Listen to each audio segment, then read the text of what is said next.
freezing cold in Nancy 9 years old. You're the cold maze, say one freezing cold in Nancy 9 years old. All right. Mais c'est un métier de femme par excellence. D'abord, nous sommes menteuses à tous les points de vue. L'homme ne peut pas mentir sexuellement, c'est impossible. Mais la femme peut mentir jusqu'à 99 ans. Les producteurs sont des hommes, les techniciens sont des hommes, les metteurs en scène sont pour la plupart des hommes. Avec un grand metteur en scène et que ce soit vraiment le rôle, je le ferais. Mais sinon, je tiens pas spécialement à me montrer sexy dans les films, non. D'un homme, on dit pas il est mignon, il est charmant, il est gracieux, il pétille. jamais on dit ça. Toc, toc, pif, paf, poum, hop, on tire la combien là? Ah mais pour moi la première, toi la deuxième. Moi je fais oui Suzy, vous n'êtes jamais contente. Alors je fais, oh bon, c'est fini, y a rien à dire.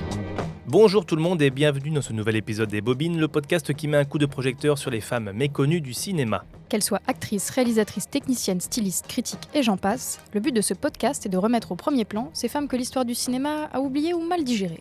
Car comme vous le savez, l'histoire est écrite par les vainqueurs et dans ce milieu, les vainqueurs n'ont pas de nichon. Je suis Julien Guimond et je suis comme toujours accompagné des Mike Myers et des Freddy Krueger de la mémoire cinématographique. Toujours plus de surnoms. Je vous laisse à chaque fois choisir qui est qui. Hein. Ouais, Freddy. Tu prends Freddy. Tu veux mon doigt. J'ai nommé, vous l'avez reconnu, Marcel Artafia et Lou Bobin. Bonjour à vous deux. Bonjour Julien. Nous avons le plaisir aujourd'hui de recevoir Mélanie Boissonneau. Bonjour Mélanie. Bonjour. Donc tu es enseignante-chercheuse en cinéma et audiovisuel à l'université de la Sorbonne Nouvelle, spécialiste du précode dont on a souvent parlé ici, mais aussi du cinéma de genre. Tu es également co-autrice de plusieurs ouvrages sur Tim Burton, les studios de la Hammer ou encore John Carpenter. Tant de choses à ton curriculum vitae. Et tu interviens aussi sur le petit écran grâce à Filmo TV où tu as une émission qui est le bistrot de l'horreur, si je ne dis pas de bêtises. Mais est-ce que tu as encore le temps de voir des films avec toutes ces activités diverses et variées ? Oui, alors, grande chance, mon travail c'est de voir des films, donc voilà. Tu es payée pour ça ? Je suis souvent payée pour ça. Alors merci beaucoup d'avoir trouvé un trou dans ton agenda pour participer à notre bobine du jour, consacrée aux Scream Queens et à la première d'entre elles. Alors sans plus attendre, je laisse la parole à Marcel pour son tirage de portrait. C'est à vous, Marcel.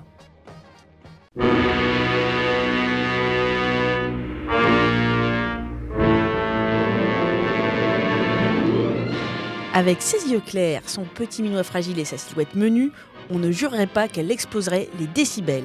Et pourtant, à force de hurler dans les bras d'un grand singe ou de courir comme une dératée, elle a chopé le cocotier. Devenir l'ancêtre de tous les Scream Queens, ces créatures abonnées à pousser le volume dans des films d'horreur. Cette bobine effrayée, c'est Fay Wray. Alors Mélanie, avant de parler des Scream Queens de manière générale et de la bobine du jour Fay Wray, dis-moi quel est ton rapport au film d'épouvante ? Qu'est-ce qui t'a amené à ce film d'épouvante dans cette émission spéciale ? Parce que il faut savoir, Lou n'aime pas du tout les films d'horreur. Alors ce n'est pas que j'aime pas les films d'horreur, c'est que j'aimerais bien pas tomber dans les pommes au bout de 5 minutes de film, mais j'ai lu les résumés. Ça va, d'accord. Okay. Alors toi, pourquoi tu aimes autant les films d'horreur ? Alors parce que j'adore avoir peur. Oui, ça c'est la première chose. C'est la différence avec Lou. Voilà. J'aime pas être surprise. J'aime pas avoir peur, mais voilà. Je comprends. C'est une émotion que j'adore. Il y a des gens qui aiment pleurer. Moi, les films tristes, ça me déprime pour 12 jours, donc je n'aime pas être dans cet état. Par contre, avoir peur, ça me détend, quand c'est au cinéma, bien sûr. Et voilà. Donc, Ça, c'est depuis l'enfance ? Ouais, eh bien, je crois que mon papa m'a fait voir des films un peu tôt. Trop tôt. Peut-être Sleepy Hollow à l'âge de 5 ans, c'était super. Oh, c'est pas le pire, Sleepy Hollow, c'est assez familial finalement. on voit que c'est une femmelette. Hein. Ouais, voilà, je ne le mettrais même pas dans horreur, Sleepy Hollow en fait. Non, Danse avec les loups au cinéma m'a beaucoup marqué. Comment ? C'est Danse avec les loups. Ah, moi aussi, je l'ai vu à sa sortie. J'avais J'avais 3 ans, je crois. Ah bah moi j'avais genre 10 ans, mais il y a des séquences un peu gore quand même. C'est vrai. Les bisons, tout ça, enfin bref. Moi, c'est l'ours qui m'a traumatisé de Anno. Ah, classique. Mais vraiment un des premiers films que j'ai vu au cinéma, mais l'horreur pour un enfant. Ouais, enfin, moi, bref. c'était Madagascar, c'était plus. Moi, c'était Les Visiteurs, le long bras. Ah ouais. Bon, chacun son trauma d'enfance. Mais alors, bon, avant de parler un peu plus du film d'horreur et non pas des Visiteurs, venons-en à Fay Wray, donc la bobine du jour. Alors, désolé pour la prononciation, j'ai essayé de voir comment on pouvait le dire. Fay Wray, comment tu dis ? Ce W. Je dis pas mieux que toi. Ah oui, d'accord, bon, attendez, ça m'arrange alors. Venons-en à elle, qui a commencé son parcours, alors non pas dans l'épouvante, mais dans la comédie, Lou. Alors Fay Wray, elle est née en 1907 au Canada, dans une famille plutôt nombreuse. Sa famille s'installe à Hollywood à la fin des années 20. Et en 1926, elle fait partie d'une promotion qui s'appelait les Vampas, pas comme le cher Didier Vampas et son groupe de musique, mais non, la Western Association of Motion Picture Advertisers. Bravo. J'ai un accent de merde, mais bon, c'est pas grave. C'était une sorte de sélection de jeunes femmes au sein des studios qui étaient destinées à devenir d'immenses stars. Alors, il y avait énormément de photos de promotion où elles étaient par paquet de 12. En maillot de bain. En maillot de bain. Bon, mais dans le lot, en tout cas, la promotion 26 est plutôt pas mal. Et c'est là dont vont sortir Clara Bow, John Crawford ou encore Ginger Rogers. Mais bon, elle va enchaîner pas mal les seconds rôles dans les westerns, dans les comédies burlesques, avant de jouer dans son premier film qui est La Symphonie nuptiale d'Eric von Stroheim. Alors, elle raconte que c'est l'époque où on tournait des films muets, et elle raconte dans ses mémoires l'entretien qu'elle a eu avec von Stroheim, où elle se retrouve dans son bureau et où vraiment, il ne dit rien. Il la regarde juste, et au bout d'un moment, il dit à son assistante « Vous pensez que c'est elle ?» Elle dit « Oui, je crois que c'est elle. » Et elle raconte qu'elle est sortie en pleurant du bureau parce que von Stroheim, qui vous dévisage pendant une bonne dizaine de minutes... Ça va être impressionnant. Ouais. Elle n'a pas crié sur le coup, mais ça l'a impressionnée. Et puis après, elle va toujours jouer des rôles féminins, plutôt dans des films d'aventure avec Gary Cooper, mais qui pour la plupart sont perdus. Il faut dire qu'à cette époque-là, la préservation du cinéma n'était pas une priorité des majors. Oui, parce qu'il faut savoir effectivement que la majorité, un grand nombre de films tournés avec Fairey dans ces années-là sont perdus parce qu'en fait, il y avait un problème de pellicule. Alors déjà, à l'époque, les studios ne pensaient pas à la conservation des films. Ils tournaient des milliers de pellicules et ils s'en fichaient un petit peu. Ils ne pensaient pas qu'il y avait à avoir presque une cinéphilie derrière. Oui, c'est vrai que pour le coup, la conservation des films, c'est quand même assez français. Là, bon, il y a quelques histoires avec la Cinémathèque en ce moment, mais on peut quand même leur accorder ça, c'est qu'ils ont bien conservé les films. Et oui, il y a énormément de films, mais qui ont eu énormément de succès, même aux États-Unis, et qui ont juste été mal conservés, qui ont brûlé, qui ont été inondés. Puis il y a une vraie différence peut-être des États-Unis avec la France, c'est que vous n'êtes pas sans savoir que les États-Unis c'est plus grand, donc ils tiraient plus de copies, plus de films, et avec les problèmes de pellicules nitrate, des choses qui prenaient feu, des acteurs qui désavouaient certains films. Je crois, Julien, que tu nous avais parlé d'un Murnau où Janet Gaynor avait fini par jeter la bobine dans l'eau, dans l'océan, parce que vraiment, elle aimait pas sa tête. Dommage quand même. Ils n'avaient pas tout à fait la notion de ça. Et on le voit un peu dans le film Cinéma Paradiso, notamment les projectionnistes dans les campagnes. S'il y avait des scènes qui ne plaisaient pas au directeur de la salle, ils coupaient à même la pellicule. Ah oui. Et donc, pour réussir à retrouver une copie complète, c'était aussi un... Non, parce qu'on estime quand même qu'il y a quasiment 80% des films muets qui sont considérés comme perdus. 80%, c'est quand même fou. Donc, ce qui nous reste, quand on voit qu'il y avait quand même pas mal de chefs-d'œuvre, on se dit dommage, et peut-être qu'ils ont viré aussi des pourris. Ils ont taillé dans le gras. Ouais. En tout cas, en 1931, on retrouve notre cher Faye qui fait ses débuts à Broadway aux côtés d'un certain Cary Grant quand même. Pas mal. Il est toujours là, lui, Cary Grant. Il est toujours là. Dès que c'est bien, il y a Cary Grant. Mais à l'époque, on le sait, il n'était pas terrible. Il faut revoir les films avec Mae West au début. C'est parce qu'il avait peur de Mae West. Il était très, très effrayé. Et dans la salle, il y a deux types qui vont c'est sûr, changer la vie de Faye. Ce sera Marianne C. Cooper et Ernest B. Schoedsack. Ouais, Schoedsack, bravo. On dirait un nom de Hobbit. Oui, exactement. Schoedsack. Alors, Marianne C. Cooper et Schoedsack, pour parler un petit peu d'eux, c'est ces deux réalisateurs qui ont débuté leur carrière dans le documentaire. Cooper, lui, il a été pilote en plus pendant la guerre, donc c'est quelqu'un qui aime bien l'aventure. Et Schoedsack, lui, était plutôt cadreur pendant la guerre. Donc les deux vont se réunir et ils ont été tous les deux fascinés par le documentaire d'aventure comme Nanook, l'Esquimau de Flaherty. Et ils vont se mettre à réaliser des documentaires également. Donc un qui s'appelle Grass, qui suit une transhumance dans les montagnes iraniennes. Donc déjà, ils partent un petit peu comme ça à l'aventure en Iran.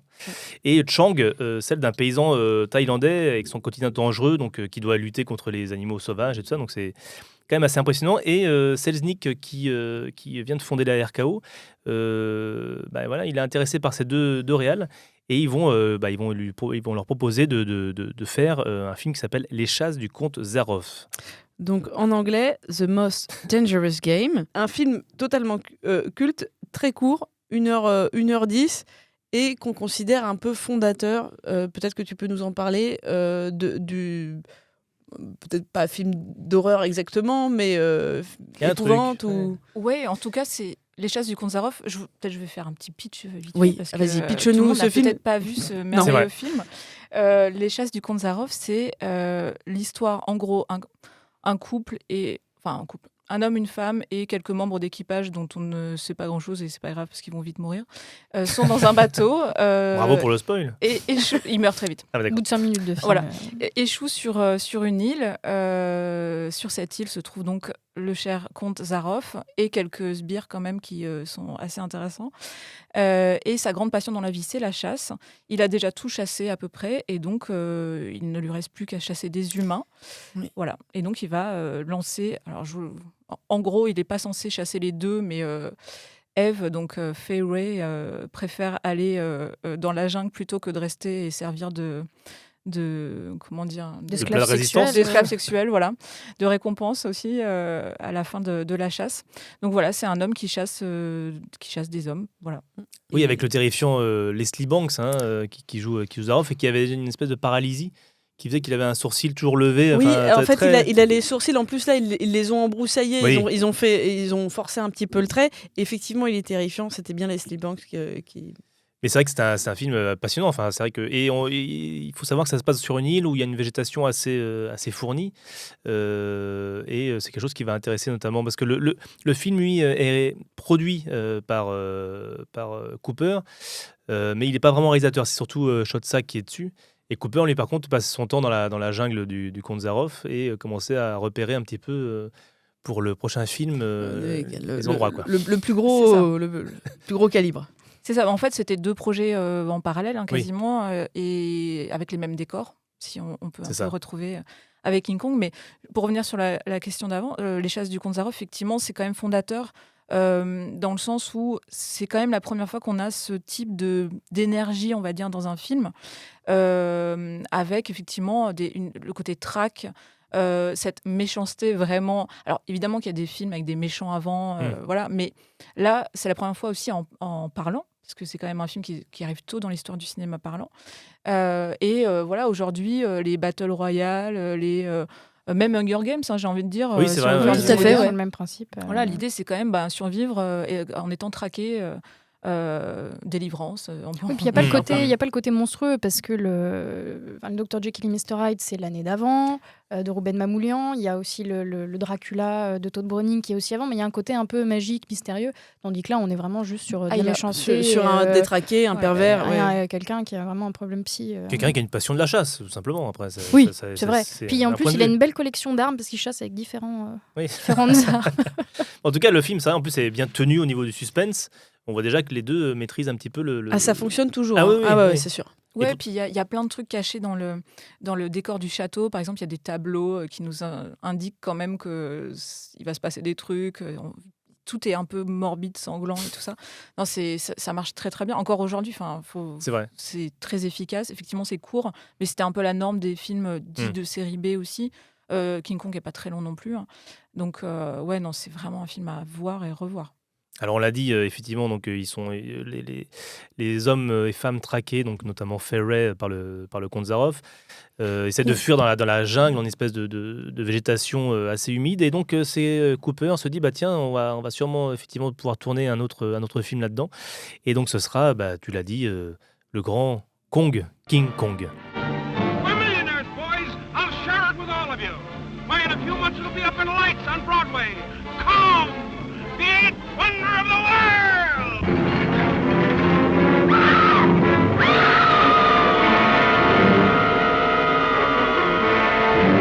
Alors d'ailleurs King Kong, c'est drôle parce que Fay Wray donc a dit à ce propos, Cooper est venu la voir à la fin du film des Chasses du comte Zaroff. Il lui a dit t'inquiète pas, on va te donner le partenaire le plus grand et le plus brun de tout Hollywood.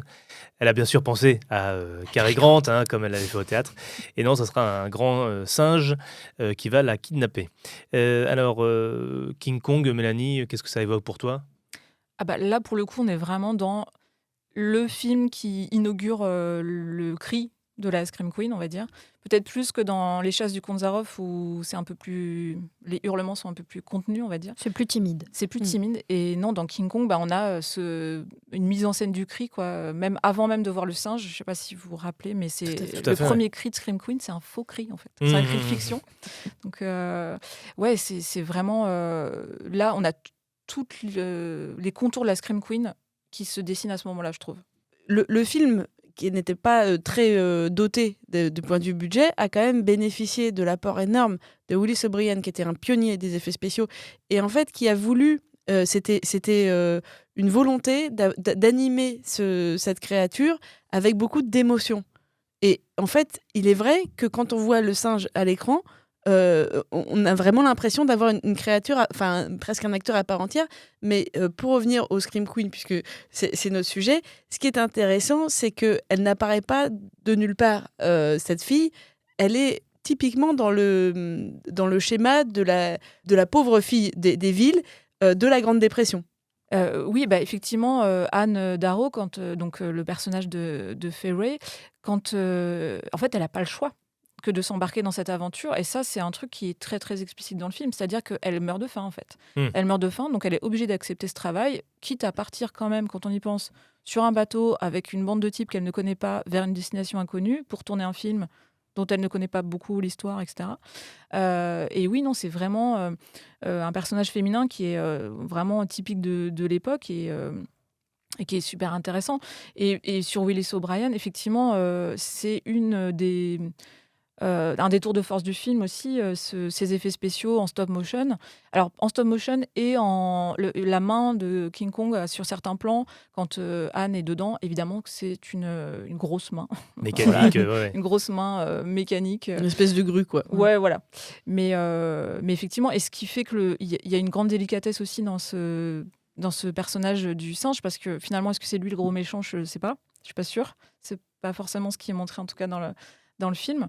Et au lieu de manger Anne Darrow, qu'est-ce qu'il va faire? Il va la déshabiller quand même. Bon, donc c'est un singe qui a certaines ambitions particulières. C'est un singe qui a du goût. Non, mais c'est vrai qu'on a déjà de l'empathie, ce qu'on en avait dans le film de Jackson, mais on en a déjà effectivement dans ce film-là pour le singe. Mine de rien, c'est une victime presque du capitalisme. Et ce qui est, moi, je trouve assez amusant dans ce film, c'est qu'on dit, je sais plus si on l'a dit, mais il y a quand même pas un budget énorme. Non. Il y a de l'animation, certes, fait main, mais moi, ce qui me flingue à chaque fois que je revois le film, c'est que toute la séquence du début avec je suis désolée, les autochtones, puisque ça n'est pas identifié, les gens qui au début du film. C'est Skull Island.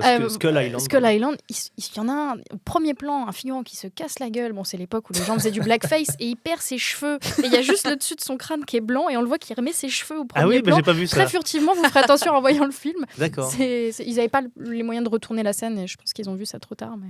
C'est vrai que c'est quand même assez fou. Il faut imaginer, pour le public de l'époque, 1933, si je dis pas de bêtises, d'avoir ce film-là qui apparaît sur les... Enfin, ça a été un succès monstre, on peut le dire.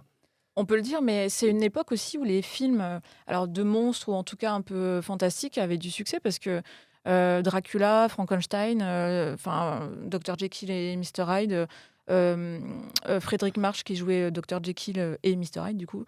qui était un grand acteur, ouais. Ouais, il a eu un Oscar pour ça. Ouais. Faut attendre des années, faut attendre Anthony Hopkins pour qu'un acteur ait un Oscar dans un rôle dans Hannibal, de méchant, quoi. Enfin, dans un film un peu.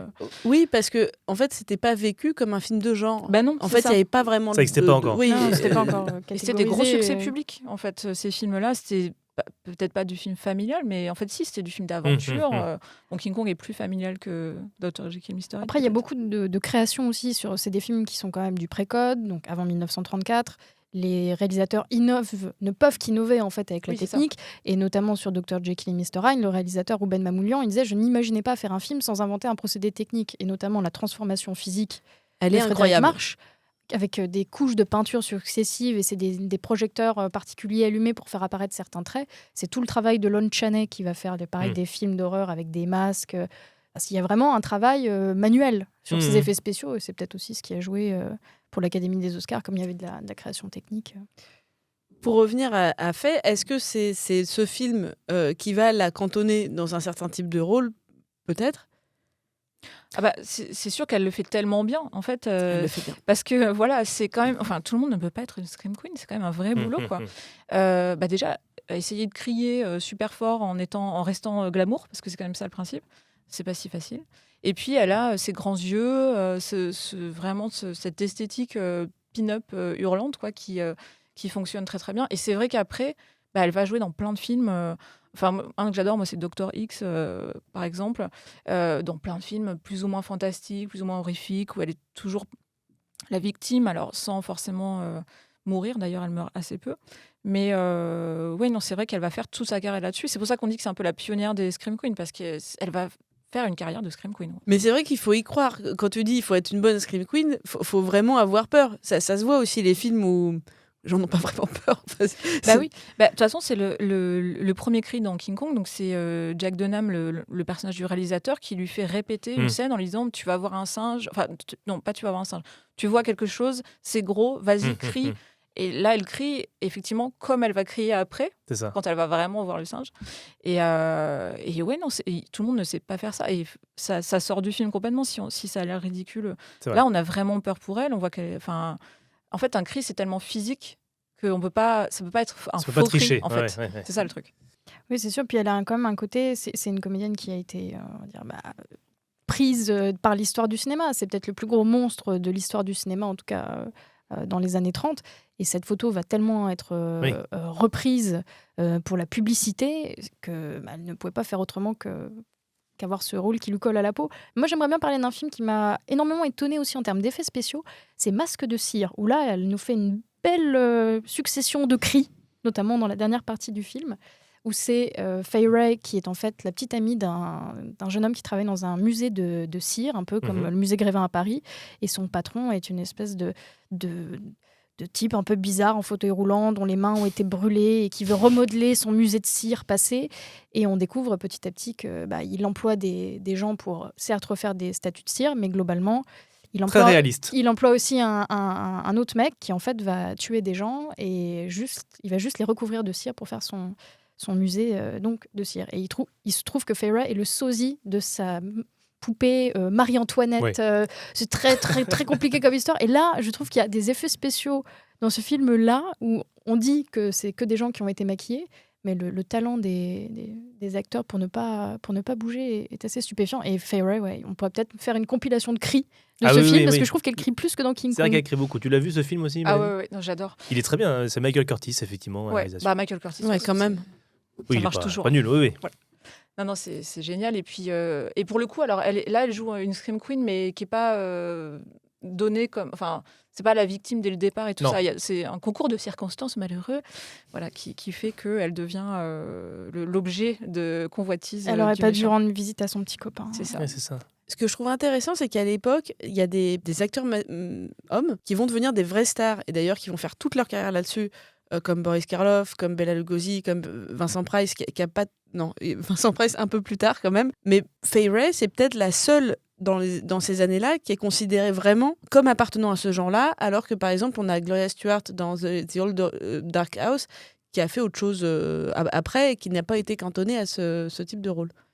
Bah oui, alors c'est vrai que je repense là à tous les acteurs hommes que tu viens de citer. Alors chacun a un peu sa spécificité aussi. Bien sûr. Un peu plus tard, on peut parler aussi de Christopher Lee, Peter Cushing, pour voilà, du côté de l'Angleterre, voilà, de la Hammer. Mais c'est vrai que toutes les autres actrices voilà, ont testé un ou deux rôles comme ça dans le cinéma d'horreur. Je pense quand même à une qui a marqué pour moi, qui est très importante, même si elle a fait un seul cri. Et c'est Elsa Lanchester pour La fiancée de Frankenstein, qui est un de mes films préférés au monde, de James Whale, qui donc est la suite, une sorte de suite de Frankenstein qui avait eu un énorme succès. Et donc dans ce cri, lapsus, dans ce film, Elsa Lanchester, elle a 3 minutes d'apparition et elle joue cette fiancée. Même si vous n'avez pas vu le film, je suis sûre que vous la voyez. C'est ce personnage avec la choucroute, genre Marge Simpson, mais en noir et blanc, avec un éclair blanc dessiné et qui hurle. Et en fait, elle ne fait que hurler, elle ne parle pas. Et ce cri-là, il est super important aussi. Mais Elsa Lanchester, donc, qui n'a fait que ce rôle, en tout cas, dans un film d'horreur ou fantastique, quoi. Oui, et aussi longue carrière, c'était la copine de Charles Laughton. C'est ça, La Nuit du Chasseur. Pas mal. Donc on parle des Scream Queens. Alors finalement, qu'est-ce que c'est les Scream Queens? Bon, effectivement, pour les gens bilingues, on sait que c'est les gens qui crient, hein, bien sûr. Mais qu'est-ce qu'on entend? Ça vient d'où ce terme? Est-ce que tu sais quand est-ce qu'on a inventé un peu ce terme? C'est récent peut-être, non? Alors ça, c'est une bonne question. Je me suis pas posé la question la labellisation du mot. Moi, j'entends ça depuis peu de temps, finalement, enfin, depuis une vingtaine d'années. C'est Scream au moins Queen. les années 70, quand même, je pense. Tu penses la théorisation de ça ? Ouais, à mon avis, D'accord. c'est au moins Halloween. Mais si on fait l'histoire, effectivement, on peut remonter jusqu'à Fay Wray sans aucun problème. Alors, en fait, qu'est-ce que c'est une Scream Queen et à quoi ça sert, on va dire ? C'est ça. Eh bien, ça sert à nous faire passer le son et l'image de l'horreur. C'est-à-dire que dans les films d'horreur, la victime privilégiée, on va dire, et celle qui transmet l'angoisse, la douleur, etc., c'est le personnage féminin. Il y a, pour résumer grossièrement, on va dire que dans les films d'horreur, le mâle meurt en silence et assez rapidement. Alors que voilà, les filles, on va les entendre crier. C'est le cri féminin qui fait qu'on ressent l'angoisse. En général, évidemment qu'il y a des contre-exemples, mais en gros, c'est quand même ça. Donc la Scream Queen, c'est vraiment un élément qui est indispensable à l'horreur. Et alors, on l'a pas dit, mais le cinéma d'horreur, il faut savoir que c'est quand même le seul genre cinématographique où il y a plus de personnages féminins que masculins. Oui. Mais qui sont tués. Pas toutes, Pas remarque. toutes, Non, parce c'est que- vrai, remarque, non, c'est vrai. Bon, là, on parle de Scream Queen, mais il y a la Final Girl, c'est celle qui survit. C'est vrai, c'est vrai. Mais alors, est-ce que le cinéma d'horreur est sexiste dans son origine ? Ah non, alors, en tant que passionnée absolue et grande amatrice de cinéma d'horreur, je pense qu'on peut vraiment faire une histoire féministe du cinéma d'horreur. Et le dernier film de Coralie Farja et le premier film de Coralie Farja, d'ailleurs, nous le prouvait déjà. Non, pour moi, c'est vraiment pas du tout un genre sexiste. Bien au contraire. Évidemment qu'il y a des filles à gros seins qui meurent à moitié dénudées. Mais il n'y a pas que ça, quoi. Mais c'est vrai que les personnages masculins ont tendance à mourir assez tôt dans les films pour laisser la fille crier tout le long du film jusqu'à temps qu'elle s'en courant. sorte en Tout à courant. Oui, parce que je disais ça parce que c'est vrai que c'est un peu le stéréotype, la Scream Queen de la jeune fille en détresse qu'on veut sauver.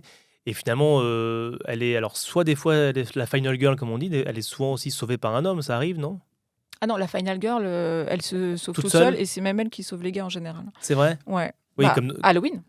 Halloween ou Oui, Massacre à tronçonneuse. Laurie alors. Strode, ça fait quand même depuis 1978 qu'elle survit à tous les épisodes quand Donc même. Halloween de Carpenter, Ah, qui oui. est effectivement un film qui venait un peu de nulle part, qui n'était pas forcément attendu et qui a été pendant très longtemps le film le plus rentable des États-Unis, parce qu'avec un petit budget, il a tout explosé, hein, le fameux Mais Mike c'est vrai Myers. que dans l'histoire du film d'horreur, tu seras sûrement plus à même que moi d'en parler. Mais dans les années 30, c'est un genre qui marche bien, surtout dans la première partie des années 30. Dans les années 40, on fait des films de propagande. C'est un truc qui est très américain. Il y a très peu de films d'horreur français. Et dans les années 50, ça revient un peu avec la série B. Et arrive, moi, ce qui m'intéresse le plus dans le film d'horreur, puisque c'est les derniers que je peux voir avant de tomber dans les pommes, c'est ces films d'horreur des années 60, où il y a plein d'actrices de l'âge d'or d'Hollywood qui vont se recycler dans ce genre-là après la sortie de Psychose. Oui, car quand on est périmé à Hollywood, il y a une seconde chance. Juste avant l'EHPAD, on se dirige évidemment vers le film d'horreur, qui est quand même c'est vrai, pas seulement une manière de se recycler, mais peut-être une manière de jeter des derniers feux dans une carrière. Et on pense quand même pas à n'importe qui. On pense à des gens comme John Crawford, comme Bette Davis. Est-ce que c'est vraiment de la pure horreur, les films dont on parle, Baby Jane, qui tout sont ça Baby Jane Ouais. ou Chez Charlotte, ou est-ce que c'est dû de l'épouvante psychologique? Enfin, comment Ouais, tu le définirais? J'allais dire que là, on n'a pas le même niveau d'horreur. Oui. Non, Je Parce que suis pour moi- un bébé en la matière, je reconnais. Voilà, qu'est-il arrivé à Baby Jane? Pour moi, on est dans du thriller psychologique, quoi. Oui, est-ce que c'est un nouveau Légèrement truc horrifique. de thriller Non, je psychologique. pensais plutôt à Hush Hush Sweet Charlotte, où il y a quand même des têtes coupées, dans des cartons à chapeau. What do you think I asked you here for? Company? I thought you were going to help me. But I shall. Il me semble que les réalisateurs de films d'horreur sont... Je sais pas si je vais dire un truc, c'est peut-être complètement faux, mais il me semble qu'ils sont assez cinéphiles. Très souvent, dans le cinéma d'horreur, vous avez des caméos ou des vieilles gloires comme ça qui viennent, garçons-filles par ailleurs. Et je pense qu'il y a ce truc-là dans l'histoire du cinéma d'horreur d'être un peu conscient de l'histoire du genre et de se sentir pas redevable, mais enfin, il y a plein de films d'horreur où on prend plaisir à voir... ce qu'a fait Tim Burton alors là on n'est pas du tout dans la série B et dans du petit budget et tout ça, mais Édouard Main d'Argent, Oui, c'est c'est le sûr. rêve de Tim Burton est exaucé. Vincent Price dans son Totalement. film, Et- Sleepy Hollow, on a Christopher Lee. Enfin, je pense qu'il y a ce truc quand même de ce côté humble, moi que j'adore aussi dans le cinéma d'horreur. Fait plus ou moins bien, parce que c'est vrai qu'Ed Wood qui réutilise Bela Lugosi, le Dracula, c'est un peu moins adroit, mais moi c'est c'est joli. joli. C'est très beau comme film. Non, mais moi j'aime bien, mais c'est vrai qu'Ed Wood est un réalisateur un peu passionné, mais maladroit. Il y a énormément de réalisateurs et de réalisatrices qui sont conscients de cette histoire et puis vont faire des références. Et ça fait partie du plaisir du spectateur aussi de repérer ces références. Et encore une fois, j'ai un peu adoré The Substance. Mais alors, The Substance, il y a toute l'histoire du cinéma d'horreur dans le film. Donc, c'est assez génial. Mais ouais, je pense que c'est pour ça. Effectivement, les femmes, les anciennes, les stars d'Hollywood, de l'âge d'or d'Hollywood, ont fait quelques apparitions dans des films d'horreur, mais je pense que les stars masculines aussi, en fait, il y a vraiment cette idée de, en fait, on veut pas de toi dans le mainstream et dans le grand public, etc.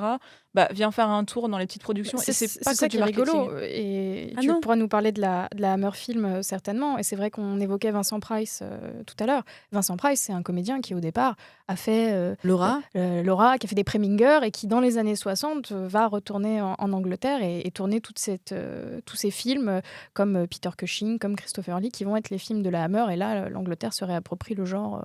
Ça devient les rois du genre, peut-être avec les Italiens. Mais c'est pas des films d'horreur, mais ce sont pas des films où les femmes sont vraiment mises en avant. C'est pas la même chose que les films de Massacre à tronçonneuse ou tout ça. Où c'est une histoire américaine, en fait, un peu. La Scream Queen, c'est un peu américain. C'est quand même assez américain, mais... Ou pas forcément.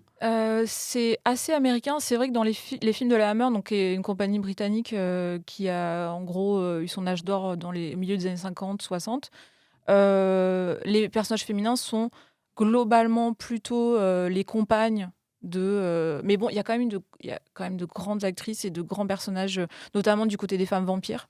Voilà. Mais la femme vampire, c'est pas une Scream Queen, quoi. Pour le coup, c'est vrai que c'est encore autre chose. La Scream Queen, elle est assez américaine. Il y a quand même quelques films français. Enfin, il y a une horreur française, mais c'est un peu plus confidentiel, ou en tout cas, c'est pas un genre, on va dire, qui s'est construit comme tel, comme on peut le voir aux États-Unis. Mais oui, non, on peut. Enfin, il y a quand même de la Scream Queen en Italie aussi. Mais l'âge d'or de la Scream Queen, pour toi, ça serait quoi ? Plutôt les années 70-80 avec des héritières moi je pense notamment à, ça y est, son nom m'échappe et je suis voilà, je pense à Jamie Lee Curtis, justement, sa mère qui crie dans Psychose, donc Janet Leigh. Est-ce que c'est pas Jamie Lee Curtis qui va relancer un peu le mouvement fin 70 début 80 Disons que la Scream Queen, elle est quand même très liée à un sous-genre de l'horreur qui s'appelle le slasher. Donc c'est voilà, les films comme Halloween, Vendredi 13, où en gros on a une bande de jeunes qui se fait courser par un type en général avec une arme blanche. Parce que ça, c'est mieux, c'est graphiquement plus intéressant.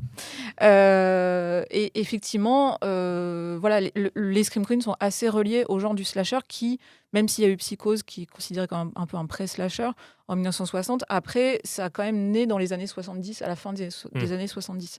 Donc, oui, l'âge d'or de la Scream Queen, c'est à ce moment-là, mais je pense qu'en fait, la Scream Queen, il y en a toujours eu.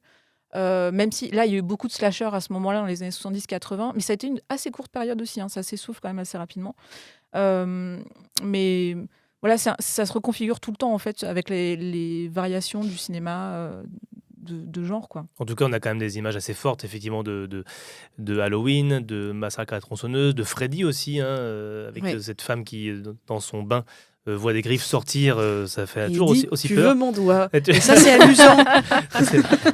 Mais effectivement, après, il va y avoir une autre phase où la Scream Queens va se rebeller et en tout cas va tenir tête aux tueurs, notamment dans Scream, qui effectivement est presque le méta-film de Scream Queens. Ouais, c'est vrai qu'il y a un peu 3 périodes. En gros, dans les années 70, si on prend Massacre à la tronçonneuse, Sally, elle survit et tout, mais elle court en fait pendant 20 minutes. En gros, et elle survit. Laurie Strode, quand même, donc Jamie Lee Curtis dans Halloween, elle se rebelle quand même déjà. Elle est un peu plus active. Elle est plutôt dans je prends un couteau et je me défends et même je vais voir s'il n'est pas un petit peu vivant encore au cas où, quoi. Et puis dans Freddy, c'est ça aussi. Et effectivement, Scream. Alors le truc avec Scream, et toute la saga en fait, et à partir de là, c'est que l'ennemi, le méchant, il peut être parmi vous. Et ça, c'est la grande nouveauté de C'est entre Scream. Cluedo et Halloween, quoi. C'est-à-dire que à partir de Scream, on ne peut plus compter sur personne. Ouais. Avant, vous aviez des copains, en fait, une bande de jeunes, mais copains, et qui ne pouvaient pas être les tueurs. Alors qu'à partir de Scream, et donc c'est ça qui rajoute de l'angoisse, le méchant, il est parmi vous, quoi. Donc on peut compter sur peu de monde. Et ça rajoute de l'angoisse. Mais du coup, la Scream Queen, elle est quand même toujours, elle a toujours les mêmes caractéristiques. Hein. Dans Scream, c'est Rose McGowan qui joue le rôle de Tatum, qui est beaucoup plus sexuée, beaucoup plus exubérante, et puis qui est opposée à Neve Campbell qui joue Sydney Fox. C'est quoi ce bruit? Du popcorn qui grille. Vous faites du popcorn? Moi, je n'en mange qu'au cinéma. Justement, je vais me regarder une cassette. Ah oui? Laquelle? Oh, je sais pas encore, un film d'horreur. Vous aimez les films qui font peur? Quel est votre préféré? J'en sais trop rien. Mais si, le premier qui vous vient à l'esprit. Halloween.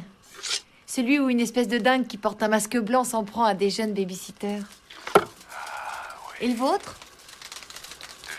Scream, ça a été un succès. Enfin, c'était énorme et ça a vraiment changé plein de paramètres du cinéma d'horreur. Enfin, pour moi, c'est vraiment un film qui a marqué l'histoire du cinéma Parce d'horreur. que c'est un film qui avait conscience des films d'horreur aussi, donc ça a changé aussi. Maintenant, on dit beaucoup le cinéma méta, mais c'était ça. C'est-à-dire que Wes Craven a voulu jouer un petit peu avec les codes et les personnages eux-mêmes connaissaient les films d'horreur des années 70. Donc c'est là-dessus que ça jouait et c'est vrai que ça a complètement déterminé. Il y avait plus d'ironie après dans les films d'horreur qu'on avait avant. Mais il y a une autre catégorie aussi où on retrouve beaucoup de fans dans les films d'horreur, et j'aimerais bien en parler un petit peu, c'est le sous-genre du rape and revenge. C'est en gros, ce que veut dire, c'est la femme qui se fait violer et qui va se rebeller. Ça a été d'abord, par exemple, avec Wes Craven, La dernière maison sur la gauche. Un film qui est très âpre, très dur. Je ne sais pas si quelqu'un a vu, mais en tout cas, c'est un film assez dur. Non, mais c'est assez dur à voir, bref. Et ou Lady Snowblood. Et donc, ce qui est intéressant, je trouve, avec le Rape and Revenge, c'est que d'abord, j'ai l'impression que c'était un regard assez male gaze sur ces films-là, notamment donc Wes Craven, I Spit on Your Grave.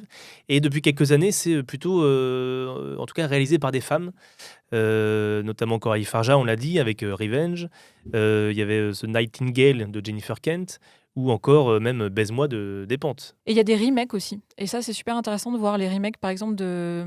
Alors, c'est pas... Enfin, si, c'est un peu un Rape and Revenge, mais je pense dans les plus classiques, Chien de paille. Vous avez peut-être de Sam Peckinpah. Il y a eu un remake? Il y a eu un remake, tout à fait. Qui s'appelle Chien de paille, il me semble. Okay. Avec Alexander Skarsgård. D'accord. Ouais. Ah ouais? Tout à fait. Sorti au cinéma? 2011. Un grand corps et une petite tête. Oh, c'est méchant. Une jolie tête, mais jolie tête, un grand corps et une petite tête. Ah, mais ça, c'est dans Tarzan. Oui. Ça, c'est vrai que dans Tarzan, il a un très gros corps. Oui. Non, et dans The Northman. Oui, c'est vrai. Très grand corps. Non, là, il est encore un peu plus ambiance True Blood. D'accord. Ah oui, il est d'accord. un peu plus fit là. Non. Et bref, et c'est quand même aussi un film de Rape and Revenge, hein, si vous avez vu le film. Et on voit il y a vraiment une façon différente de considérer du coup le viol dans les remakes. Et je trouve que là, on voit l'évolution en fait. De la représentation et de l'imaginaire autour du viol dans la société. Et ça, dans les films, il y a une évolution. C'est-à-dire que dans les années 70, par exemple, la vengeance des personnages féminins dans I Spit on Your Grave, elle est très érotisée. C'est-à-dire que le viol n'est pas érotisé dans I Spit on Your Grave, contrairement à Chien de paille de Sam Peckinpah, qui est très, très, très, très ambigu, voire carrément dégueulasse. Mais dans I Spit on Your Grave, le viol est horrible et il est montré comme ça. Il n'y a pas d'ambiguïté. Mais par contre, la vengeance est érotisée. C'est-à-dire qu'on voit la nana qui est toute nue, qui tend des pièges, pour finalement tuer les gars, mais quand même, on en profite pour la mater un peu, quoi. Je sais pas si les remakes faisaient ça, parce qu'il y a eu des remakes aussi. Et dans les remakes, justement, dans les remakes, la vengeance, elle est ultra gore. Ne regardez pas ça. Non, mais moi, ça va, je suis en train de lire les résumés, là. La vengeance est ultra gore. Et donc, il y a vraiment ce truc de, en fait, on joue plus à ça, quoi. Dans les remakes, c'est-à-dire qu'on va pas érotiser un personnage qui vient de se faire violer, même si c'est pour se venger. Il y a un film qui est génial de Rape and Revenge, vous avez peut-être vu là, c'est Promising Young Woman, qui est pour le coup plutôt un thriller. Oui, qui est plus mais soft. C'est un Rape and Revenge. Oui, c'est vrai. Il y a une petite touche horreur. Il y a une petite touche horreur quand même, ouais. Une touche. Je viens de voir l'affiche, ça me tente pas. Non, qui était réussi parce qu'en plus, il y a un twist. Enfin, je veux dire. Ah bah oui. Oui, bah oui. Il est hyper intéressant sur. Voilà, non, mais hyper intéressant et en même temps, c'est pas juste une série de sketchs. Je veux dire, il y a une progression dans le film qui est chouette. Ouais. Mais est-ce que justement, c'est une tendance, ça? Tu penses que c'est plus intéressant maintenant que les femmes sont un peu emparées du cinéma d'horreur? Est-ce qu'il y a est-ce que ça change? Est-ce que ça va être. Est-ce que c'est finalement le but du cinéma d'horreur, c'est qu'il soit réalisé par des femmes pour avoir des bons films, enfin? Non. Alors, je suis désolée de le dire, mais il y a plein de femmes qui font des films complètement nuls. Absolument. Eh ben, c'est ça l'égalité. Et c'est ça l'égalité. Merci Alexandra Leclerc. Les boules de Noël. Pardon. Ah oui, non, ça j'ai pas. Non, c'est un film horrible, mais pas d'horreur. Non, mais par exemple, on peut considérer.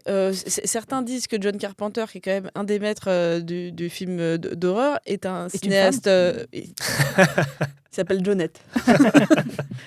Non, c'est un des réalisateurs les plus camp qui soit, et on peut considérer que même dans ces films où il y a que des mecs, je suis pas sûre qu'on puisse dire que ce soit pas des films qui soient féministes. Il n'y a pas que des mecs. Hein. Ah bah Ghost of Mars, par exemple. Ouais. J'ai vu The Thing. Je me suis The Thing, dépassée. Oui, j'ai eu très peur. Tu prends le seul film où ils sont isolés dans en Antarctique. Non, moi j'ai vu la bande-annonce de Assaut et. non, mais justement, Assaut, c'est un bon exemple parce que le personnage de la nana est pas du tout secondaire. Non. Et puis elle est pas cruche dans Assaut.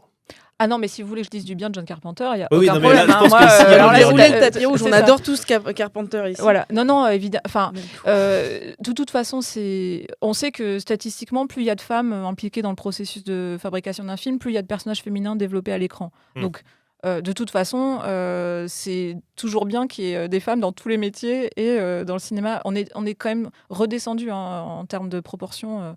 On était presque à 30 en 2022, 30% de femmes réalisatrices en France, et là on est redescendu à 26, un truc comme ça. Ah oui, c'est pas une petite. Donc c'est pas du tout gagné, voilà. D'accord. Mais non, il y a des films réalisés par des femmes qui sont ultra intéressants et je vais redire Coralie Farja pour l'ensemble de son œuvre, mais il y en a eu quand même avant ce mouvement, on va dire, ce mouvement, avant Julia Ducournau, avant Jennifer Kent, Mr. Babadook, c'est un film qui est super intéressant. Et le personnage féminin est génial, c'est une histoire de mère qui a du mal à... Enfin, ça questionne l'instinct, entre guillemets, maternel, et puis ce que c'est que d'être une mère célibataire, etc. Enfin, bref, il y a plein de réalisatrices qui font des choses très, très intéressantes. Mais je pense que de toute façon, voilà, tant mieux. Mais j'ose espérer que les hommes vont se poser des questions sur la représentation des personnages féminins. Et c'est le cas, en fait. Oui, c'est déjà bien avancé. Oui, comme tu dis, c'est pas du tout un genre qu'on associe à quelque chose de très masculin, comme ça peut être pour les films d'action qui eux-mêmes bougent, mais ça ne bouge pas pareil. Ah bah, de toute façon, dans le même sens. Le cinéma d'horreur, il y a plein de clichés. On imagine que c'est pour les jeunes ados boutonneux et c'est un vrai masculins. terrain de liberté finalement. Et en fait, pas du tout. Il y a toujours eu énormément de femmes qui vont voir des films d'horreur. Je sais pas. C'est un film d'horreur quand même, mais Dracula, par exemple, de Coppola. C'était un public majoritairement féminin. C'est un film érotique, c'est pour ça. C'est un film d'amour. C'est un film d'amour érotique. Mais oui, c'est ça, nous les filles. Et Nosferatu, est-ce que tu l'as vu? Je l'ai pas encore vu. C'est prévu pour ce week-end. D'accord. Voilà, j'attendais qu'il sorte dans ma salle. D'accord, ok. Finalement, j'ai pas le droit de le dire, mais je l'ai trouvé très beau. Ah oui, très beau aussi, mais ça a glissé sur moi comme. C'est affligeant. Tous ceux que je connais autour de moi m'ont dit affligeant. Ah oui, moi le film ne m'a rien procuré à part effectivement c'était beau. Mais... On m'a même dit que j'étais en mesure de le voir moi. Elle va le voir. Elle va le voir. Non mais j'ai déjà plein de préjugés parce que j'aime pas trop le réalisateur. Mais ouais. Mais alors moi j'aime bien du coup. Moi ça marche pas, j'arrive pas. Ah ouais. Parce que ça te fait rien justement. The Witch, je suis là, mais quand est-ce que ça commence en fait? En tout cas, Lily Rose Depp, moi c'est pas bon. Bref. Elle a des cheveux qui commencent là. C'est vrai, c'est bizarre. Désolé, on n'a pas l'image. Oublions Lily Rose Depp et revenons un petit peu à Faye, Lou, un petit peu, parce qu'effectivement, on l'a dit, elle a continué sa carrière un peu dans l'horreur avec The Vampire Bat. Tu l'as dit, Dr. X, que j'ai pas réussi à voir, mais que tu me conseilles apparemment. Qui est magnifique et qui est en bicolore. Oui. En bicolore, ah oui. En bicolore. C'est bicolore, donc il y a juste 2 couleurs. Il est sépia et enfin c'est magnifique. D'accord, ok. Pour ceux qui ont vu Aviator de Martin Scorsese, et Dieu sait que je n'aime pas ce réalisateur, justement on suit visuellement, l'évolution du Technicolor tout au long du film. Le film commence un peu avec des couleurs chewing-gum, avec Leonardo DiCaprio qui fait Howard Hughes, ça fait vraiment chewing-gum. Puis plus on évolue, plus on voit les avancées techniques de la couleur au cinéma. Attends, Lou, donc tu viens de faire un outing, là, tu n'aimes pas qui? Scorsese? Bon, on en reparlera. Bon, écoutez, non, on va pas s'écharper à chaque fois. Donc pour Ferrer, en tout cas, elle va continuer. Donc elle va faire quand même pas mal de films de ce genre, mais dans les années 40-50, elle aura un peu moins de films à son actif. Ensuite, elle va quand même. Donc Ferrer va ensuite se retrouver, elle va se consacrer un petit peu à sa famille. Elle va un petit peu abandonner les plateaux et quand même faire une petite carrière sur le petit écran. Bon, en faisant des Alfred Hitchcock présents, tout ça, ou encore des Perry Mason. Donc voilà. Mais en tout cas, elle va assez vite quitter le cinéma, peut-être que le cinéma l'a peut-être quitté aussi assez vite, n'a pas fait appel à elle. Mais tu disais justement sur la cinéphilie des réalisateurs d'horreur, quand il y a eu le King Kong avec Jessica Lange, le réalisateur lui a proposé de faire une apparition, et elle n'a pas voulu. Et quand il y a eu l'autre King Kong dans les années 2000, elle a dit oui, et manque de bol, elle est morte un mois avant le tournage. Alors c'était pas tout à fait le même projet quand même, parce que si vous avez vu... Les deux films, c'est pas... voilà. Moi, je le trouve horrible, mais... le Jessica Lange ? Ah, mais... alors, pas Jessica Lange, mais en tout cas, le film de Guillermin. Moi, je trouve... ouais, mais je suis très bon public. Moi, je trouve vraiment d'une nullité sans nom, mais bon. Moi, je le trouve un peu drôle, et Jessica Lange est très drôle. Enfin, bref. Mais ouais, non, pour Peter Jackson, c'était horrible. Elle est morte quelques semaines avant le tournage, et ça aurait été tellement beau. Enfin, et Peter Jackson, c'est vraiment l'exemple typique du réalisateur cinéphile. Oui. Enfin, il y en a plein, Guillermo del Toro, tout ça, mais Peter Jackson, c'est un dingue. C'est un dingue de film. Il est... Enfin, bref. Et puis il a commencé dans l'horreur, lui, du coup. Ah bah oui. Voilà. Et d'ailleurs, ça se voit parce que dans King Kong, il y a des grosses bêtes qui ressemblent à des capotes géantes avec des dents. Oui, c'est vrai. Qui sont très méchantes. Ouais. Et elles sont méchantes. Et donc effectivement, on a parlé tout à l'heure un petit peu le cinéma d'horreur qui est un peu maison de retraite des fois de quelques actrices. On peut pas ne pas évoquer American Horror Story. On parle de Jessica Lange dans le film de 70. Effectivement, American Horror Story, là, Ryan Murphy, lui, il recycle toutes les actrices. C'est comme Cary Grant, il est toujours dans les bobines, Ryan Murphy, quelque part. Je sais pas, je sens que t'aimes pas trop Ryan Murphy. Oh là là, je le vois à ta moue. J'aime et j'aime pas. J'aime pas aimer. En fait, non, ça dépend les saisons. En vrai, sur American Horror Story, ça dépend des saisons, mais je pense que tout le monde a ses petites sensibilités. Moi, la saison hôpital psychiatrique, prêtre, bonne sœur, j'adore. Ah oui, parce que moi aussi j'aime beaucoup. Ah, j'adore. Ah, moi, tu mets des nazis, des bonnes sœurs et des prêtres chaud lapin, ça me va.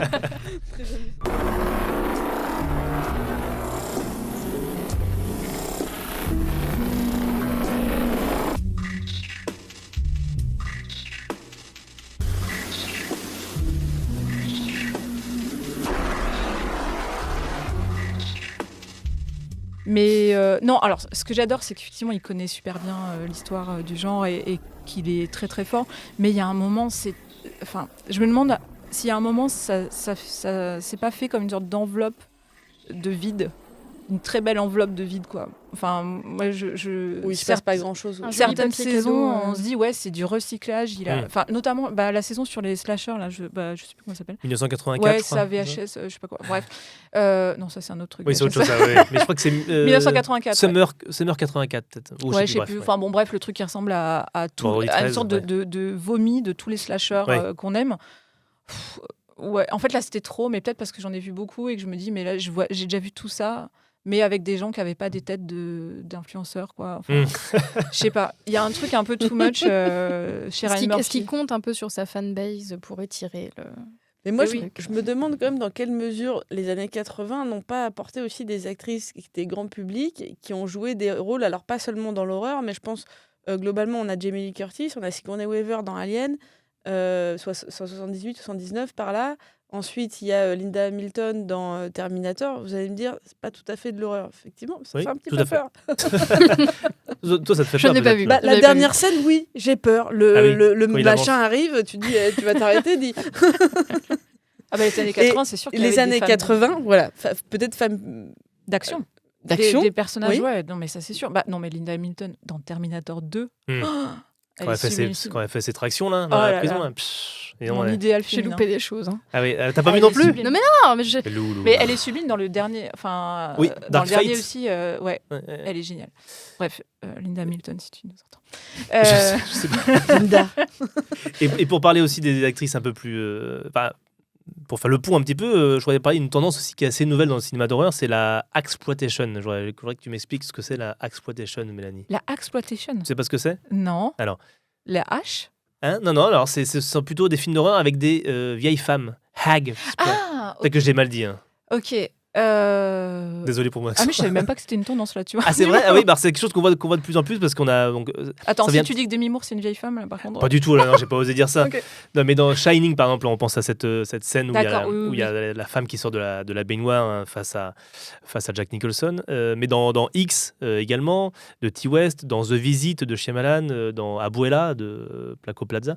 Voilà, c'est les vieilles femmes deviennent des sujets d'horreur qui font peur. Ah mais rien de nouveau sous le soleil, les gars.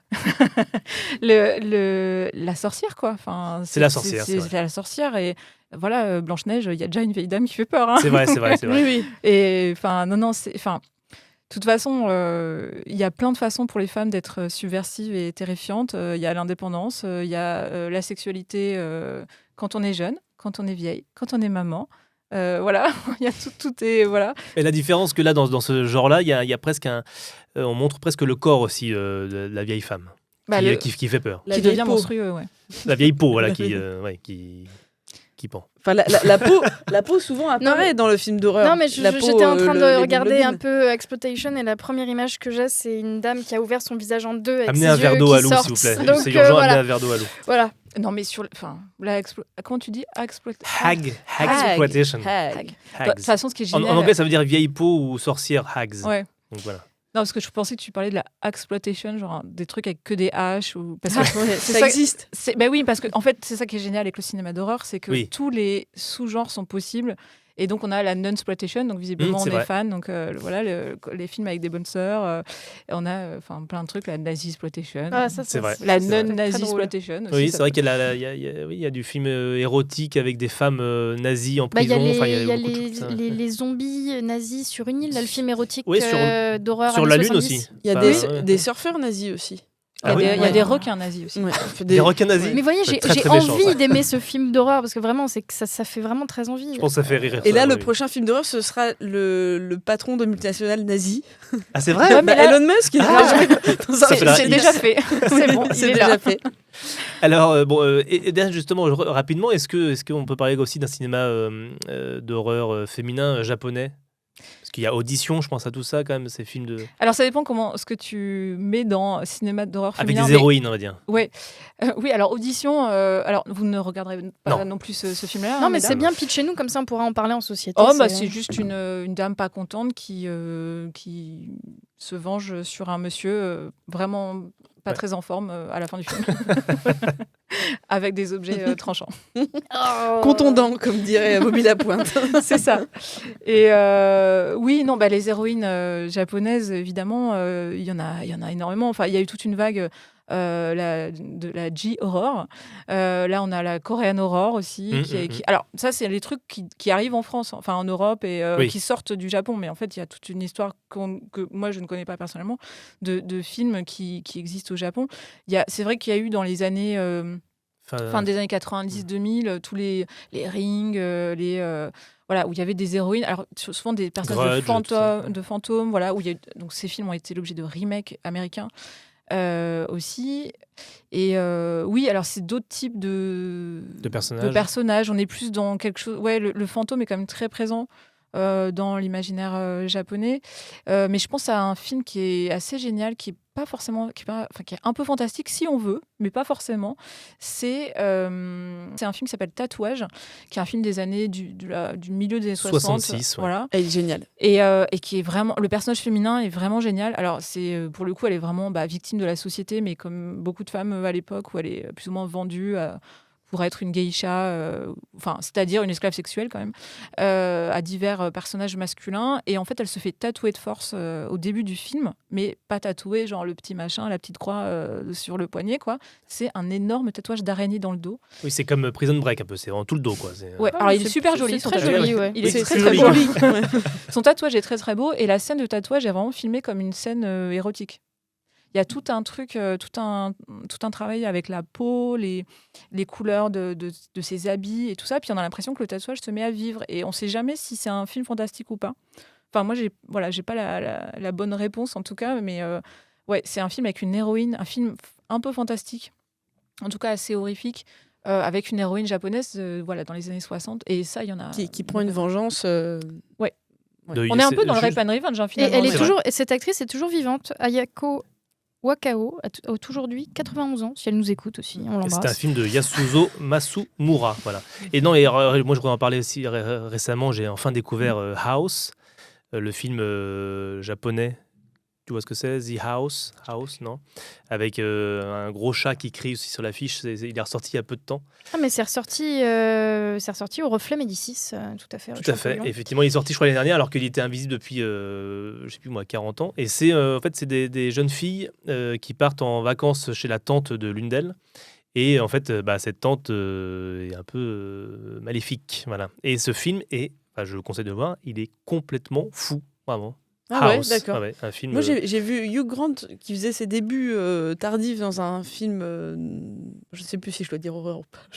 on va te dire, vas-y. Hérétique. C'est un peu horreur quand même. Ah oui, c'est horreur, oui. En tout cas, la fin était horreur. Une histoire de tarte aux prunes. Tarte aux prunes, c'est vrai que moi, ça me... Je trouve ça horrible. Ouais, les tartes aux prunes, je préfère les nonnes. Clairement. En tout cas, on l'a évoqué, hein, donc pour revenir à Faye, effectivement, elle est décédée peu de temps avant le tournage de King Kong de Peter Jackson. On vous conseille quand même le King Kong de Peter Jackson. Moi, je le trouve vraiment très beau. Et elle devait tourner Titanic, et c'est Gloria Stewart qui jouait dans encore elle Old Dark House qui a tiré le cocotier. Et donc pour terminer un peu là-dessus, donc bye bye Faye. Pour terminer là-dessus, donc toi, The Substance, effectivement, d'après ce que j'ai compris, c'est... J'ai un petit peu adoré, oui. Un petit peu adoré, d'accord. Parce que moi, c'est marrant, j'ai eu un rapport un peu ambivalent avec ce film, et notamment avec Farja, Coralie Farja, pardon. C'est que ce film, à chaque fois, je me disais, oh non, elle en fait trop, machin et tout. Et à chaque fois, quand même, j'arrivais quand même à être happé par le film. Ça m'a un rapport assez bizarre où j'avais pas envie d'aimer. Et souvent, je me retrouvais à dire, c'est vachement bien quand même. Have you ever dreamt of a better version of yourself? Younger, more beautiful, more perfect. One single injection unlocks your DNA and will release another version of yourself.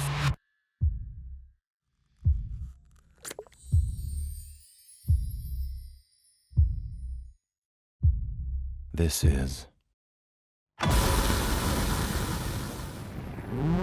The Substance. Alors moi, ça faisait très longtemps que j'avais pas ressenti ce truc en sortant d'une salle de cinéma, mais vraiment la claque. La claque, d'accord. Alors que, j'en ai vu quand même beaucoup de films d'horreur et j'essaye d'aller voir à peu près tout ce qui sort en horreur. Et surtout, moi, je défends à fond l'horreur française.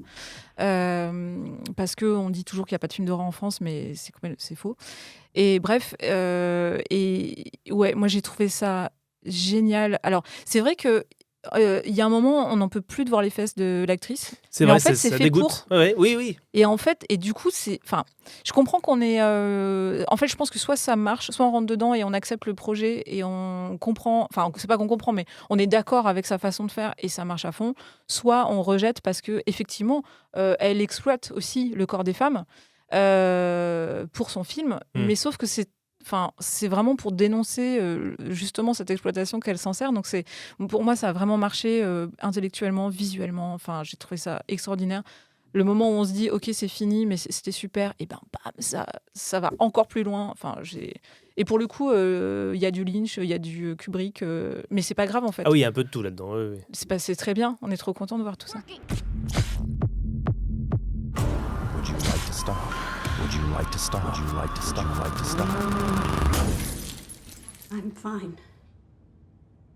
Everything's fine. Oui, alors c'est le moment du jeu des bobines, effectivement. On va l'appeler le Scream Quiz, parce que c'est vrai qu'elle va Après, ouais, c'est pas mal. Bah écoutez, après avoir passé du temps à parler de tous ces films d'horreur, et on va essayer de ranimer Lou qui est malheureusement nous a quittés. Enfin, je suis sortie de la salle pour Voilà, c'est Gromit et le lapin-garou pour vous donner mon niveau de tolérance. Ah oui, l'horreur. d'accord, ok. Ouais. C'est vrai que le lapin-garou fait peur un petit peu. Donc je vous pose un petit Scream quiz où je vais vous présenter des cris. Effectivement, il faudra me donner le nom Pour une fois, du Marcel, film. nous n'allons pas gagner. Non, Film. on va pas gagner. C'est pas si compliqué que ça. Vous pouvez trouver. On a parlé un peu de la plupart des films. Donc, alors, est-ce que vous êtes prête pour le premier cri?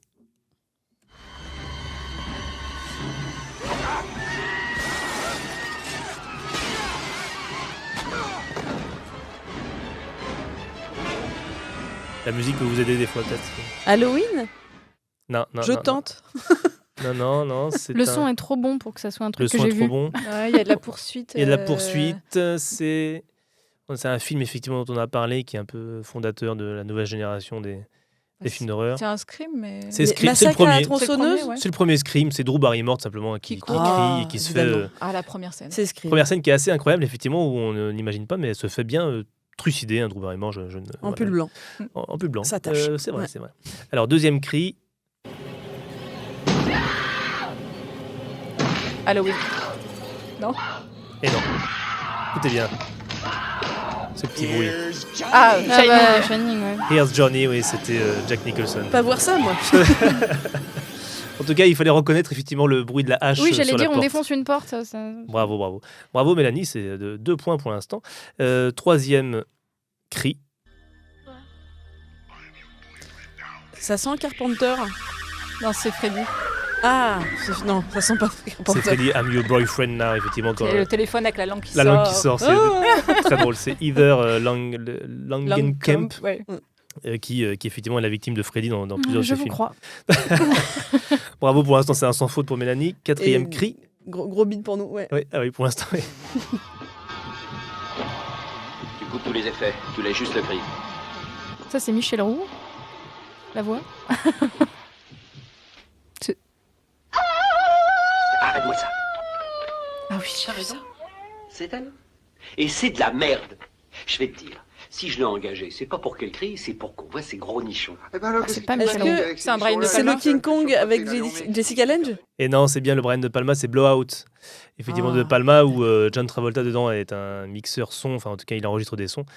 Et là, il avait enregistré un son d'une femme qui crie, mais qui était vraiment nul. Une mauvaise crieuse. C'est un travail. Avec une VF, on oublie, mais Travolta était doublé par Depardieu dans ce film Blowout. Ah bon? Ah oui, ça fait assez bizarre de l'entendre. C'était effectivement. Michel Roux au départ. Si, il y a Michel Roux, Ah, et il y a après Michel Roux. Travolta qui parle, c'est Depardieu. Bravo. C'est de la merde. Voilà, bon. Alors, cinquième cri, attention. Halloween. Ah ben j'allais le dire. Non, c'est pas vrai. Je l'ai vu que j'avais dit. Tu l'as dit à chaque fois. Et Ça aurait dû Ça va marcher. passer un moment. là, effectivement, on reconnaît la musique peut-être de Carpenter, c'est ça? Bah C'est oui. une musique de Carpenter. Bah oui. C'était un son. Comme dans tous ces films. Carpenter. Alors que The Thing, c'est une musique d'Ennio Morricone, mon maestro. C'est vrai, un des rares films. Carpenter, très bon musicien. C'est vrai. Excellent musicien. Tous les talents. Mélanie, c'est Belle un moustache. carton, c'est un carton. Sixième cri. Alice au pays des merveilles. Psychose.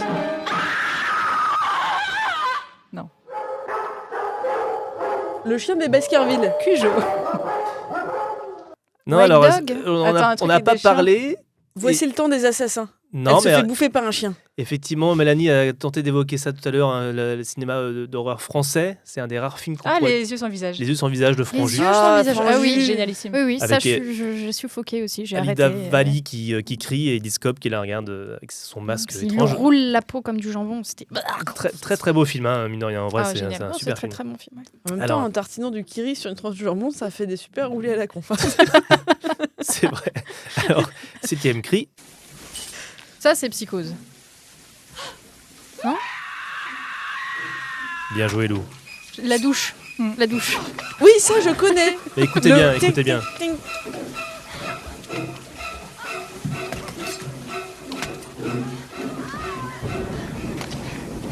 On entend les- C'est lequel, Psycho? Bon, C'est le c'est bon, remake, là. ça. C'est les remakes. C'est pas l'original. C'est Gus Van Sant. Comment tu sais? Je connais par cœur l'original, c'est pas l'original. Pourtant, on va pas dire. C'est pas le même cri. C'est pas le même cri. Elle crie plus fort. Et on la entend musique beaucoup moins les chplouc-plouc dans l'original. Exactement. Et là, on voit même un petit bout de sein. J'ai vu dans le remake, on voit un petit bout de sein de Anne Heche. Et on voit les fesses de Viggo Mortensen au début. Le seul intérêt du film pour moi. D'accord. En tout cas, les remakes. Alors, je l'ai pas vu le remake, j'ai pas poussé l'expérience. Mais tu peux voir juste la première scène si tu veux voir les fesses de Viggo Mortensen. D'accord, ok. Sinon, après ça n'a. Je vois pas trop dans l'intérêt non plus. Mais bon. Sauf les fesses de Viggo Mortensen. D'accord. En tout cas, revoyez l'original. Alors, 8e cri.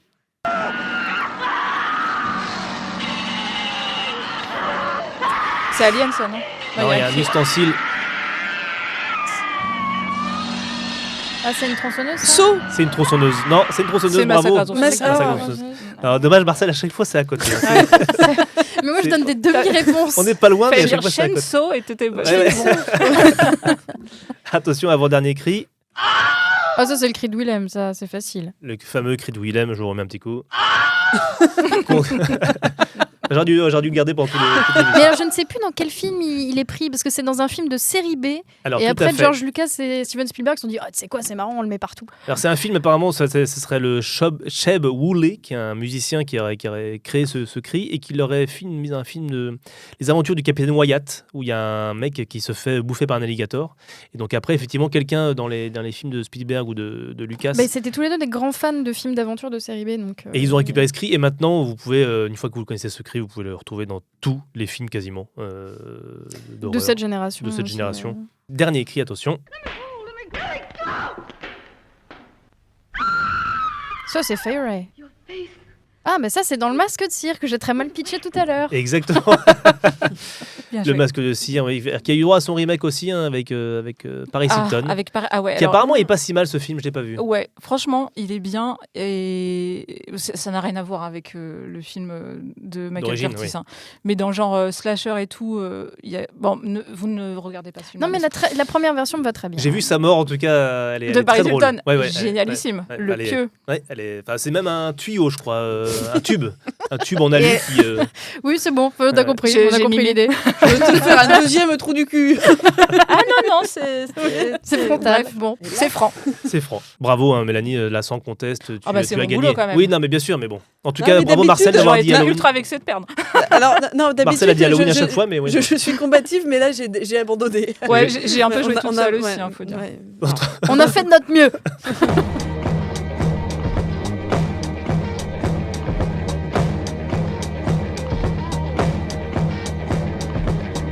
C'est la fin des bobines, merci à tous et à toutes d'avoir écouté cette émission. Un immense merci à toi Mélanie. On rappelle qu'on peut se procurer dans toutes les bonnes librairies tes ouvrages sur John Carpenter, sur la héroïne aussi, la Hammer, tout ça, sur Tim Burton. Est-ce que tu as un prochain projet peut-être ? Là non. Là, pour l'instant, j'ai trop d'autres choses. Sur Coralie Farja bientôt, j'ai l'impression. Ah ouais. Mais on peut te voir présenter des films sur la Rouen, sa périphérie et puis la Normandie. Toute la France en fait. Toute la France en réalité. Oui, on se retrouve écoutez, pour une très prochaine émission. On est sur toutes les plateformes. Marcel, je vous laisse refaire la liste. Oui, podcast, Deezer, YouTube et... Podcast, directement. Camelot sur les marchés. Toutes les plateformes de podcast, vous avez raison. Bon. Sur YouTube, tout ça. YouTube, Deezer, Spotify, bref, on est partout. En tout cas, n'hésitez pas à chercher. Et on a une page Instagram. On a une page Instagram aussi. Et petite surprise, on sera bientôt aussi à Rennes pour le Pod Rennes, un festival de podcast. Et donc, on sera en direct. Donc, on vous redira ça sur les réseaux pour vous prévenir si vous voulez venir à Rennes nous voir. Merci beaucoup, Mélanie. Merci à vous. À très vite. Et puis, merci à vous. Merci. Ciao. Merci, ciao.